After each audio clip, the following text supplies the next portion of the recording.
Welcome back to Beans and Bezels. Baltic, though not the oldest in the microbrand universe, has become one of the more recognized and respected names in the space, thanks to their 8 years of consistently well-designed releases and quality products that back up those designs. Since their founding, the brand has managed to transcend the microbrand label, with storefronts in Paris, London, and New York, and a polished marketing and distribution approach that rivals that of far larger companies. My personal encounter with Baltic began back in 2019 with the original Blue Gilt Aquascaphe, one of my first microbrand watches, so it feels particularly special to be reviewing this new Aquascaphe Mk2 today.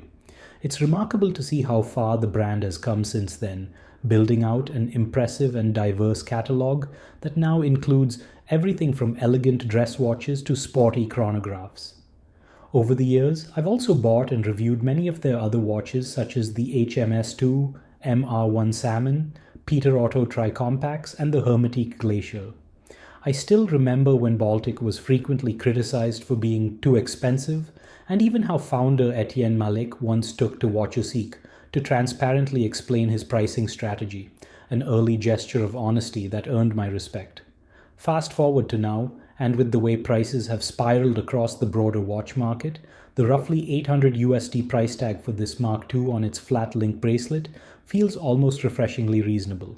Offered in both 37mm and 39.5mm sizes, it isn't a total reinvention of the Aquascaphe line, but rather a thoughtful evolution, a more refined, technically improved take, and while it isn't a complete revamp of the lineup, I think it is both a wonderful update that can also comfortably live alongside the classic. Let's check it out. The case feels immediately familiar to anyone who has handled a Baltic before, for better or worse. My measurements have it at 38.75mm across the bezel, 37.5mm across the mid-case, and 12.85mm in total thickness, including the domed sapphire crystal, proportions that strike a nice balance between presence and wearability. At 3 o'clock sits a 6.25mm screw-down crown embossed with the brand's logo, which feels well-sized and easy to operate. The stainless steel case follows an established formula, one we've seen across most of their lineup, which brings both pros and cons. On the upside, nearly all their bracelets are interchangeable, save for the prismic. On the downside, the mid-case design itself is starting to feel a touch too familiar, borrowing a bit too heavily from the plethora of vintage divers that lacked much in the way of distinctive personality. Thankfully, there are redeeming details here.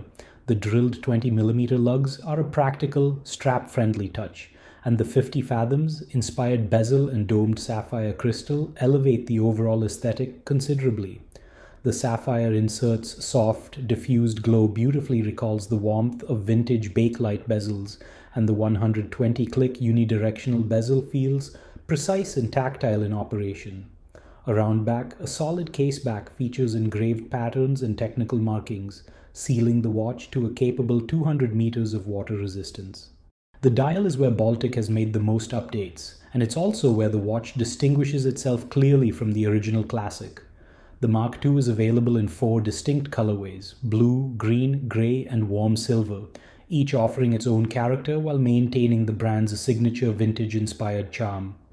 While much of the case remains similar to the original, save for the addition of crown guards and a slightly redesigned crown, the dial and bezel feel like a thoughtful evolution.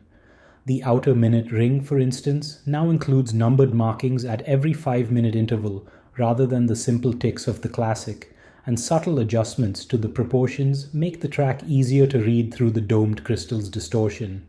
Moving inward, the sandwich dial construction has been replaced with solid ceramic Lume block indices that rise proudly off the dial surface. These tall, lumicous markers with triangles at the cardinal points, an Arabic 12, and circles elsewhere add a striking sense of depth and dimensionality. The handset has also been reworked. The hour hand is now bolder with a larger Lume plot, and both hands appear slightly thicker and better finished than those on the earlier Aquascaphe. The bezel insert has received a similar refinement, trading its dot-based markings for finer, more utilitarian graduations that lend a slightly more modern and functional air.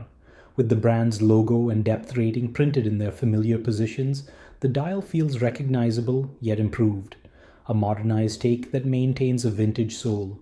Overall, the execution is excellent, the attention to detail strong, and while it feels a touch more contemporary than its predecessor, it still carries that unmistakable identity. The Lume on the Mark II is similar to what they did with the Hermetique and is one of the more impressive upgrades over the original Classic model.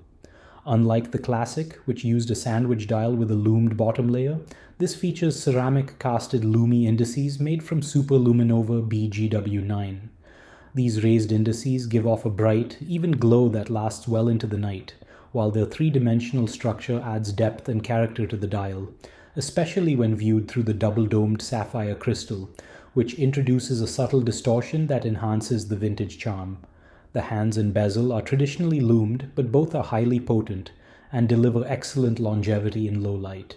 In direct comparison, the Lumicast indices of the Baltic hold their own against the Globolite hands and indices on my Christopher Ward Lumiere and the Traska Summitier.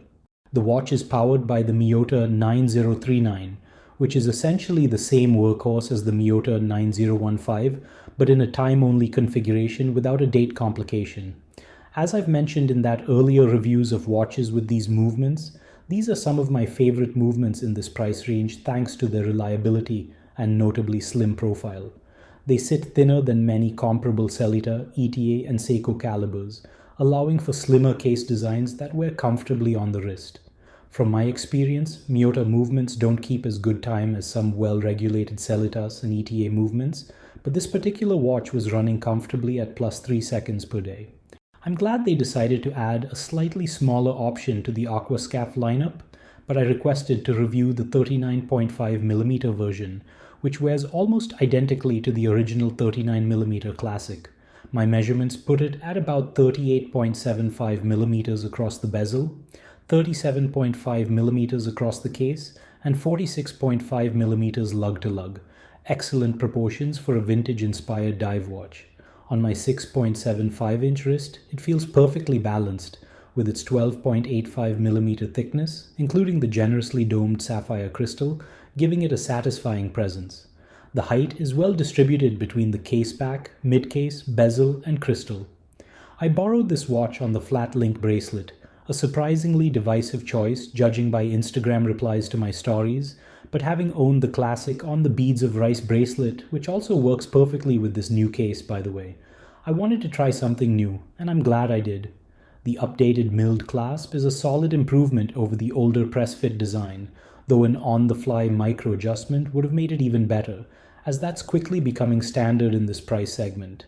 The bracelet itself feels supple and comfortable, with a softness reminiscent of true vintage bracelets, though I couldn't remove enough links on the 6 o'clock side to achieve a perfectly centered fit, a quirk I've also encountered with vintage Rolex bracelets. Overall, the watch delivers a very enjoyable wrist experience, provided you appreciate the charm and proportions of classic dive watches. If you're after something more modern in design or construction, options like Zelos or Christopher Ward might better scratch that itch. The Aquascaphe Mark II may not be the cheapest dive watch in the microbrand space, but that's perfectly fine, as it delivers a uniquely satisfying experience that justifies its price and easily sets itself apart from the sea of competitors. Baltic continues to lean into its vintage-inspired roots, creating a watch that feels cohesive, deliberate, and full of character. For the most part, it feels well considered, from the case proportions to the luminous ceramic cast indices. The bracelet isn't perfect, but paradoxically, it's also a joy to wear, with a suppleness that channels true vintage charm. In many ways, the Mark II captures the essence of owning a vintage diver, without any of the headaches that come with vintage movements or fragile components. You get the romance of the past combined with the reliability of modern manufacturing, durable materials, and wonderfully bright lume. There's a lot to love here if you're drawn to this aesthetic, and if you are, I can't recommend it enough. As always, thanks for watching, and please subscribe to this channel if you enjoyed this review.